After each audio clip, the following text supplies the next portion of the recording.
Bonsoir à toutes et à tous, bienvenue dans Libre Ensemble, votre rendez-vous de la laïcité. La vie est belle, il faut faire passer un message d'espoir à la jeune génération, mais il faut aussi la sensibiliser aux dangers de l'extrême droite. Ça, c'est le message de Szymon Kronowski. À 94 ans, ce rescapé de la Shoah continue d'effectuer un travail de mémoire indispensable. Alors qu'on commémorait cette semaine les 81 ans de la libération du camp d'Auschwitz, et dans un contexte international qui inquiète, il nous a semblé important de lui redonner la parole. On l'a rencontré il y a quelques semaines à la Maison Anon à Bruxelles. On l'écoute. Libre Ensemble, Vinciane Colson, Jacques Nizan. Bonjour, Szymon Kronowski. Alors vous êtes avocat, vous êtes musicien de jazz, vous avez 94 ans et vous êtes l'un des derniers survivants de la Shoah. En 1943, vous aviez alors 11 ans et vous avez sauté du train qui vous emmenait, vous, votre mère et plus de 1600 autres personnes vers Auschwitz. Il s'agissait donc du 20e convoi qui emmenait des déportés juifs vers le camp d'Auschwitz-Birkenau. Cette histoire, vous la racontez inlassablement à travers la Belgique, à travers l'Europe même, dans les écoles, beaucoup. Vous faites passer un message de paix, vous sensibilisez aussi au risque de l'extrême droite. Alors, Szymon Kronowski, qu'est-ce qui vous a poussé aujourd'hui à reprendre la plume et à écrire ce livre, cet ouvrage qui s'appelle « Plaidoyer pour la paix » et qui est publié aux éditions Racine? Pourquoi ce livre? Parce que pendant 60 ans, j'ai gardé le silence, je n'en parlais pas, parce que j'avais beaucoup de copains, j'étais jeune, mais ils voulaient me voir, mais pas pour entendre des choses pareilles. Mais ce n'était pas un secret. Et au bout de 60 ans, on est venu me dire d'écrire un livre, et je l'ai écrit, mais c'est un livre assez technique, avec plein de détails, et des preuves, et des documents, parce que je veux lutter surtout contre les négationnistes, qui sont des gens dangereux et qui sont des néo-nazis. C'est donc un livre assez technique qui n'est pas très accessible aux jeunes. Et c'est pourquoi j'ai écrit ce dernier livre à l'intention des jeunes, où je résume ce qui m'est arrivé et où je résume ma vue actuelle sur le monde. Alors, en fait, effectivement, vous parlez beaucoup des jeunes. Et c'est vrai, je le disais, vous allez beaucoup dans les écoles, vous allez beaucoup à la rencontre de ces jeunes. Vous parlez du devoir de mémoire en disant « c'est pas un discours larmoyant, mais c'est un acte de combat et de foi en l'avenir ». Expliquez-nous. C'est-à-dire que quand je vis dans une école, et je vais constamment dans des écoles en Belgique et ailleurs, je dois évidemment raconter ce qui m'est arrivé pendant la guerre, expliquer comment un enfant de 11 ans que j'étais a pu s'évader et sauter d'un train de la mort dont il ne savait pas que c'était un train pour la mort. Je dois expliquer tout ça. Et oui, par conséquent, vous étiez dans ce train sans savoir vers où il vous menait. Ce convoi partait pour une destination inconnue. Les gens ne savaient pas qu'ils partaient pour la mort, car les nazis faisaient croire aux gens qu'ils devaient partir pour travailler dans des camps de travail. Personne, rares étaient ceux qui pouvaient imaginer la suite. Donc, dans les écoles, je suis obligé d'expliquer ça et de prendre position sur certaines choses, mais je n'apporte pas aux jeunes un message de chagrin, mais un message d'espoir et de bonheur. Et je leur dis que la vie est belle, mais que c'est un combat quotidien, que personne n'est à l'abri de l'épreuve. Un malheur peut arriver à tout le monde, mais quand le malheur est là, il ne faut pas se laisser aller, il faut lutter, l'affronter avec courage, et bien souvent le surmonter. Et il faut réussir sa vie. Parce que ma mère m'a donné 2 fois la vie, quand je suis né, et le jour de mon évasion, c'est elle qui m'a incité à sauter du train. Et donc, elle m'a donné 2 fois la vie, pas pour qu'elle soit malheureuse, mais pour qu'elle soit heureuse. Et je dois dire que je suis donc obligé d'être heureux par fidélité pour mes parents, et je le suis. Et le message que je peux apporter au monde et surtout aux jeunes me rend encore davantage heureux. Et alors, vous dites aussi que vous êtes devenu avocat et que c'est une victoire sur les nazis. Pourquoi? Après la guerre, donc, je suis resté tout seul au monde, puisque ma mère et ma sœur sont mortes à Auschwitz. Mon père est mort désespéré, déjà en juillet 1945. Et moi, quand il a compris finalement que votre mère et votre sœur ne revenaient pas? Et quand il a vu les images de l'entrée des Alliés en Allemagne au printemps 1945, et on voyait dans la presse des montagnes de cadavres, des chambres à gaz, des fours crématoires et quelques survivants squelettiques, mon père a compris qu'elle ne reviendrait pas, ma mère et ma sœur. Et il est mort désespéré. Et moi, je suis resté tout seul au monde. À 13 ans, vous étiez tout seul? À 13 ans et demi, j'étais tout seul au monde. Et alors, j'ai été d'abord dans une famille d'accueil pendant 2 ans. Des braves gens. Et au bout de 2 ans, j'étais habité dans la maison de mes parents d'Etterbeek, dont j'avais hérité. Et j'avais une petite chambre et 3 locataires qui me payaient un loyer. Et avec cet argent, j'ai payé mes études. Je voulais absolument faire des études. J'ai d'abord été m'inscrire tout seul à l'Athénée, et puis à l'université. À 23 ans, j'étais docteur en droit, avocat, et je le suis encore aujourd'hui. Et donc, être avocat pour moi, je ne sais pas si... C'est peut-être une victoire sur les nazis, oui. Parce que, comme les nazis ont voulu me tuer, m'ont rendu orphelin, ont fait de moi un petit vagabond, être avocat pour moi, c'était au-dessus des nazis. C'était un peu pour une question, c'est presque une question d'orgueil. Mais j'ai choisi cette profession parce qu'elle est formidable. Moi, j'aime le barreau. C'est une profession dans laquelle, d'abord, on peut aider les gens.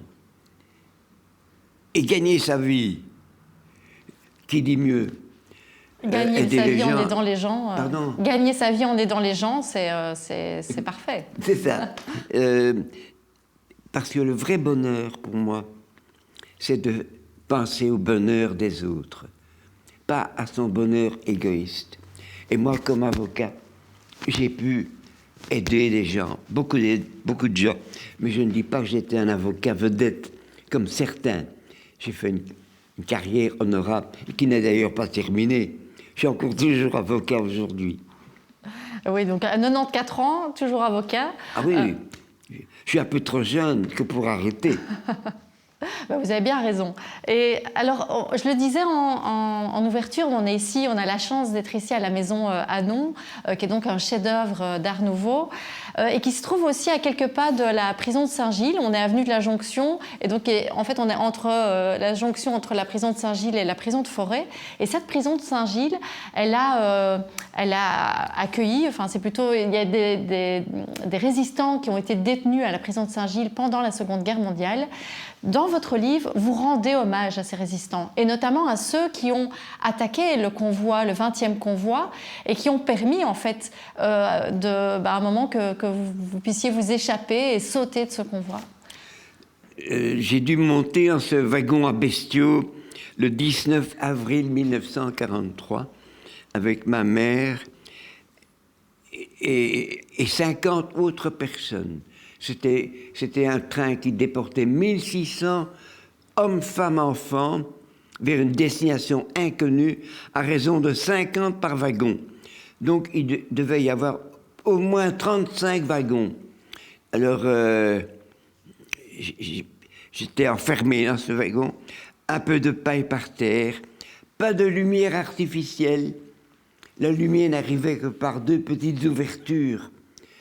Même en plein jour, c'était très sombre. La porte coulissante s'est fermée dans un grand bruit métallique. J'étais donc enfermé dans ce wagon à bestiaux et je ne comprenais rien. parce que j'étais encore dans mon univers de louveteau, parce que j'adorais les scouts de ma commune, Etterbeek. Et je ne savais pas qu'on m'avait condamné à mort et que j'étais conduit par ce train sur le lieu de mon exécution. Et puis, il a commencé à rouler le soir, dans le noir total dans le wagon, et j'ai senti à un certain moment que le train s'arrête, et j'entends qu'on court le long du train, en tirant des coups de feu, en hurlant en allemand. C'était l'escorte de Waffen-SS qui avait remarqué quelque chose. Moi, je ne voyais rien, je ne savais rien, mais j'entendais tout ça, et j'ai appris après la guerre que ça s'est passé entre Malines et Louvain, à hauteur d'une petite ville flamande, Boortmeerbeek, que 3 jeunes garçons de 22, 23 ans ont arrêté le train en mettant sur les rails une lampe tempête avec un papier rouge, signal d'arrêt pour le machiniste. Ils ont ouvert le premier wagon qui se présentait devant eux, pas le mien. Et ils ont libéré et sauvé 17 personnes. Tout ça, j'ai appris après la guerre. Ce sont 3 héros. C'est un acte unique de toute la guerre, toute la guerre. Mais le train est reparti et j'ai tombé endormi dans les bras de ma mère par terre, avec l'impression que les hommes de mon wagon, encouragés par le bruit de l'attaque, essayaient d'ouvrir la porte de l'intérieur. C'est ainsi qu'à un certain moment, ma mère m'a réveillé. Le train roule, mais la porte coulissante est ouverte et je sentais l'air frais qui entrait dans ce wagon. Ma mère m'a conduit vers la sortie. Et elle vous a Elle aidé, m'a fait sauter. Elle vous a aidé à sauter. Je peux expliquer comment, si vous voulez. Expliquez-nous. D'abord, elle m'a fait asseoir sur le bord du wagon, les jambes pendant dans le vide. Et puis, il m'a fait descendre doucement jusqu'à ce que mes pieds soient sur le marchepied. Là, je me redresse. Je trouve de la main gauche une barre verticale, métallique. De la main droite, je me tiens au plancher du wagon. Et ma main me tient solidement par les épaules et par les vêtements. Mais au début, je n'ose pas sauter. Ce train roule vite. Et puis, j'entends ma mère qui dit « Le train va trop vite ». Mais il ralentit. Alors j'ai sauté. J'ai atterri souplement par terre. À cet endroit, ça s'appelle le ballast. Je suis debout, je ne tombe pas, je ne me fais pas mal, je ne suis pas blessé. Debout à côté de ce train qui continue à rouler doucement dans la nuit. Grande masse sombre à ma droite, sifflant, crachant sans vapeur. Car c'est un train, pas électrique, mais avec du charbon. Et j'attends ma mère. Je crois qu'elle va sauter, me rejoindre. Mais tout d'un coup, ce train s'arrête complètement. Et j'entends les gardiens qui viennent de l'avant, dans ma direction, en tirant des coups de feu. Ma première idée était de courir en avant pour monter dans mon wagon. Ma mère ne peut plus sauter. Elle serait tombée dans leurs mains. Je voulais retourner dans mon wagon pour ne pas être pris en faute par les nazis. Parce que je sais bien ce qu'ils auraient fait. S'ils m'avaient trouvé à côté du train, ils m'auraient tué tout de suite. Mais pour faire ça, j'aurais dû aller dans leur direction. Et comme ils s'approchaient dangereusement, tout d'un coup, dans un éclair, un réflexe inexplicable, j'ai tourné à gauche, j'ai dévalé un talus et j'ai couru. J'ai couru toute la nuit dans les bois et les champs. Je ne savais pas où j'étais tout seul. Mais je leur ai échappé de justesse, de quelques secondes. Parce que dès que j'ai commencé à courir, j'entendais des coups de feu à hauteur de mon wagon. Et j'ai couru. Couru et jusqu'à une maison, vous avez trouvé un gendarme, notamment en uniforme, et vous avez eu peur, mais là aussi, vous avez eu la chance en fait de tomber sur un résistant, sur quelqu'un qui ne vous a pas dénoncé, qui vous a aidé. Il m'a dit, je sais tout. Tu étais dans le train des Juifs qu'on emmenait en Allemagne. Tu t'es échappé. Tu ne dois pas avoir peur. Je suis un bon Belge. Je ne vais pas te dénoncer. Je vais te protéger. Alors j'ai avoué. Et donc, ce sont des résistants. Les 3 garçons qui ont attaqué mon train à Bourg-Berbeek, ce sont des résistants.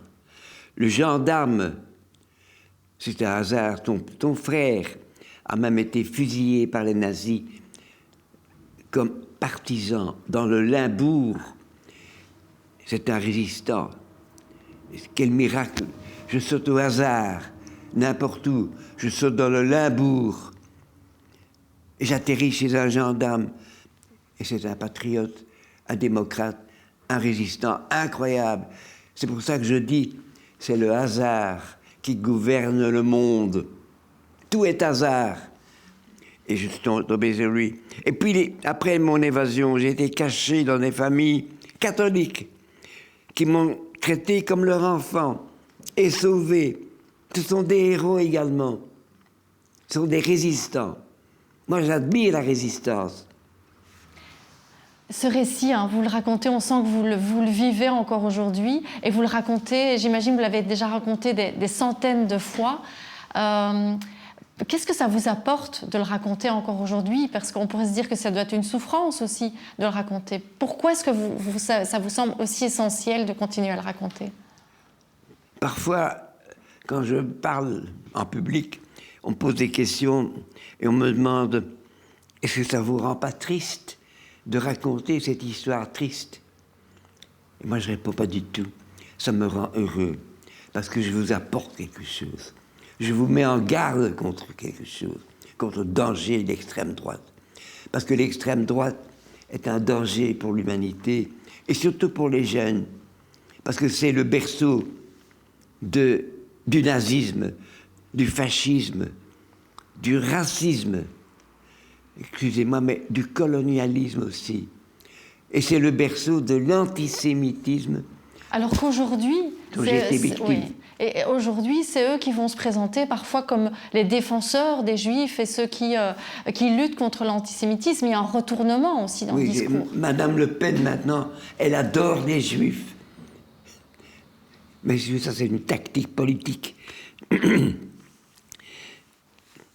L'antisémitisme augmente beaucoup ces derniers temps à cause des événements de Gaza.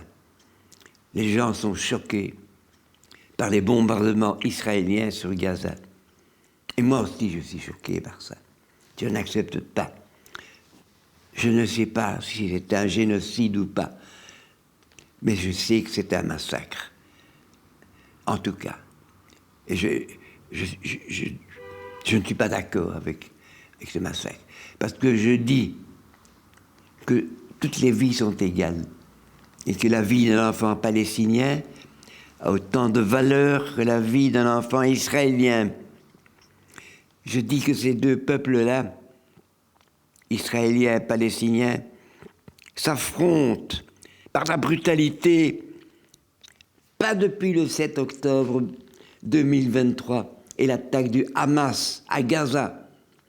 Ils s'affrontent depuis plus de 100 ans avec des attentats de part et d'autre, des victimes de part et d'autre. Et dans ce conflit, moi, je suis neutre. Je me sens concerné parce que je suis d'origine juive, c'est vrai. Mais j'ai perdu la foi en Dieu. Parce que j'ai prié après mon évasion, quand j'étais caché dans les familles catholiques, je priais Dieu tous les jours. Le Dieu de ma religion. Je connaissais une prière en hébreu.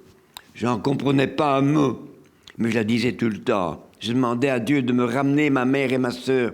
Et j'avais une totale confiance en Dieu. Un jour, ma sœur m'avait dit, tu sais, monsieur Attel, il ne croit pas en Dieu. Et ça vous avait scandalisé? Elle m'a dit ça. Et moi, j'ai répondu, quoi? Mais il est fou, ce type. C'est un monstre. Comment ne pas croire en Dieu? Tellement j'avais la foi. Alors moi, je priais. Et je priais également le Dieu catholique des familles où j'étais. En priant deux dieux, elles vont revenir plus vite. Et je n'arrêtais pas de prier. Même après la libération, même après la fin de la guerre, même après la mort de mon père, qui est mort en juillet 1945, j'ai prié. C'est certain qu'elles allaient revenir. Parce qu'il y avait des retours de rescapés. Mais elles ne sont Et jamais j'allais revenues. voir à la gare du Midi les retours. Je m'attendais à voir ma mère, ma sœur. Jamais elle n'était là. Et ce n'est que fin 1946, 2 ans après la libération, que j'ai réalisé qu'elles ne reviendraient jamais et qu'elles étaient mortes depuis longtemps. Alors, on parlait de la guerre. Ici, donc, pour le moment, dans cette maison à Nons, il y a une exposition sur le symbolisme dans l'art, avec beaucoup d'œuvres qui parlent justement de la guerre, de la paix, des valeurs universelles que vous défendez dans votre livre. Et il y a notamment une œuvre d'art qui s'appelle L'effroi de la guerre, de Victor Rousseau. Pour vous, la guerre, elle est d'office, c'est toujours un effroi, c'est toujours horrible, la guerre. Écoutez, il faut lutter contre l'extrême droite. Et il y a 2 manières de lutter contre l'extrême droite. D'abord, le devoir de mémoire, que j'accomplis ici devant vous aujourd'hui. Devoir de mémoire, parce que quand les jeunes apprennent les crimes commis par les nazis, et notamment contre ma famille, ce n'est qu'un exemple parmi d'autres, les jeunes ne supportent pas ça. Parce que les jeunes ont le sens inné de la justice, de la vérité et même de la bonté. Et un deuxième moyen de lutte, c'est lors des élections. Il ne faut pas voter pour un parti d'extrême droite, mais pour un parti démocratique. Et en Belgique, tous les partis sont démocratiques. Vous avez le choix. Sauf un, il est en Flandre, il s'appelle Vlaams Belang. Mais quand je vis dans une école flamande, ça m'arrive souvent, je dis Stem nooit voor het Vlaamse blok. Vlaams Belang, pardon. Et je dis aussi, ne votez pas pour Le Pen, ne votez pas pour AFD en Allemagne, ni pour aucun parti. Mais je ne dis pas que tous ceux qui votent pour le Belang ou pour Le Pen sont des fascistes. Certains le font par erreur. Ils se trompent, ils sont trompés. Ils sont manipulés aussi par le discours. Ils se font manipuler, intoxiquer, ou bien ils sont déçus. Ils essayent autre chose. Mais c'est une erreur de faire ça. Parce que quand on élit quelqu'un d'extrême droite, il prend le pouvoir et il étend. Il lâche pas la proie. Donc, tous ces gens se trompent. Mais parmi les dirigeants de ces partis, il y a des gens dangereux. Autour de Madame Le Pen, il y a des fascistes et des nazis, des néo-nazis, et des vrais antisémites qui se proclament pour les juifs et sont antisémites. Ils accusent des gens de bonne volonté d'être antisémites. Donc, il ne faut pas se tromper, il ne faut pas... Et maintenant, ces dirigeants se présentent bien maintenant. Ils sont corrects, élégants. C'est plus les sombres brutes que j'ai vus en 1943. Parce que moi, je les ai vus de près, les nazis, les gens de la Gestapo. Maintenant, ils se dédiabolisent. Ils sont d'autant plus dangereux. Vous parlez plusieurs fois dans le livre de la métaphore de la grenouille. Donc c'est la grenouille donc qui, quand elle est dans l'eau bouillante, si on la place dans l'eau bouillante, elle va sauter directement pour s'échapper. Mais par contre, si on chauffe l'eau progressivement et qu'elle est dans l'eau, elle va finalement ne pas s'en rendre compte et mourir quand même ébouillantée. Et vous en parlez en disant que par exemple vos parents ne se sont pas rendus compte tout de suite de l'horreur qui les attendait. Et est-ce que pour vous, dans la société actuelle, on est aussi dans cette situation-là où petit à petit on accepte des choses sans se rendre compte de l'horreur vers laquelle on va? Je crois qu'actuellement, il y a beaucoup de gens qui sont influencés par des choses qui sont négatives. Il ne faut pas sous-estimer ça. Il y a toujours un danger que ça recommence. S'il n'y avait aucun danger, je ne devrais pas me fatiguer à aller éclairer et avertir les jeunes. Il y a toujours un danger. Mais je suis optimiste. Je crois en l'avenir.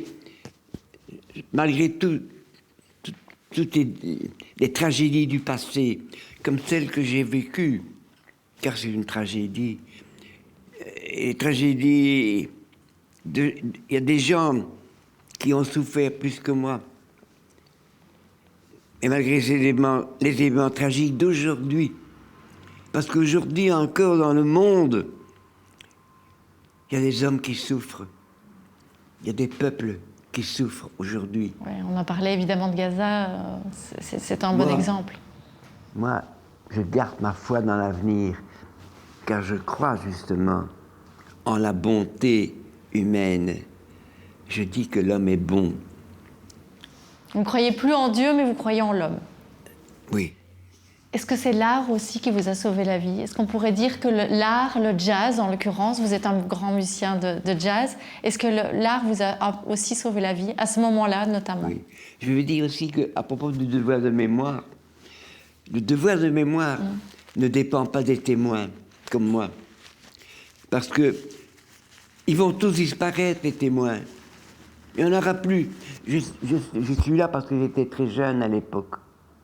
Et donc, le devoir de mémoire dépend des historiens. C'est le travail de l'histoire, des documents d'époque, des films d'époque, et de la mémoire collective. Et ça dépend également des œuvres d'art, des films qu'on peut faire. Mais pour les jeunes, c'est une façon d'apprendre l'histoire aussi. Il y a des films comme La Rafle du Veldiv ou bien La liste de Schindler, mais je ne regarde pas ces films. C'est utile. Et les œuvres d'art aussi, celles dont vous parlez, de Rousseau. Les fois de la guerre. Et l'œuvre d'art de sculpteurs, de musiciens, de poètes, tout ça alimente le devoir de mémoire. Mais voir et entendre un témoin, qui plus est une victime, pour les gens, c'est une chance. C'est une chance, parce qu'il n'y en a presque plus. Je ne dis pas que je suis le dernier. Dans mon cas, il y a deux choses extraordinaires. Parce que chaque juif européen a une histoire différente et pourrait écrire un livre. J'en ai lu beaucoup. Ce sont des histoires de malheur, d'angoisse, de douleur. En fait, c'est toujours la même chose. Je ne les lis plus. Mais, dans mon cas, je dis ceci, ce qu'il y a, à mon avis, à ma connaissance, je suis le seul enfant de 11 ans qui a pu sauter et s'évader d'un train de la mort, dont il ne savait pas que c'était un train de la mort. Et je suis le seul survivant qui a reçu une demande de pardon de son tourmenteur nazi. Je ne connais pas d'autres exemples dans l'histoire. J'en ai lu beaucoup de livres. Jamais j'ai vu ça. Oui, et non seulement vous avez vous avez donné votre pardon et vous avez reçu des excuses de ce tourmenteur, mais en plus, son frère, vous êtes devenu en fait ami avec son frère. C'est lui qui illustre d'ailleurs le livre dont on parle aujourd'hui, Plaidoyer pour la paix. On verra quelques-uns de ces dessins, de ce très beau dessin qui illustre ce livre, donc publié aux éditions Racine. Merci beaucoup Simon Gronowski. Vous parliez de cette importance du devoir de mémoire qui doit se perpétuer. Je sais que vos petits-fils ont pris notamment un peu le relais. Ils ont aussi ouvert un compte Instagram où ils se donnent pour mission de poursuivre ce devoir de mémoire, voilà, même au-delà de votre histoire. Dans un but éducatif. Dans un but éducatif. Merci beaucoup Simon Gronowski de nous avoir retracé comme ça, de nous avoir ouvert votre mémoire et vos souvenirs. Et je rappelle aussi qu'on était donc à la Maison Hanon. On va remercier la Maison Hanon de nous avoir accueillis. L'exposition sur l'art, dans le symbolisme dans l'art, est à voir jusque le 19 avril 2026. Merci beaucoup. Je rappelle donc le titre de votre livre, Simon Gronowski, Plaidoyer pour la paix aux éditions Racine. Et une belle journée à tous.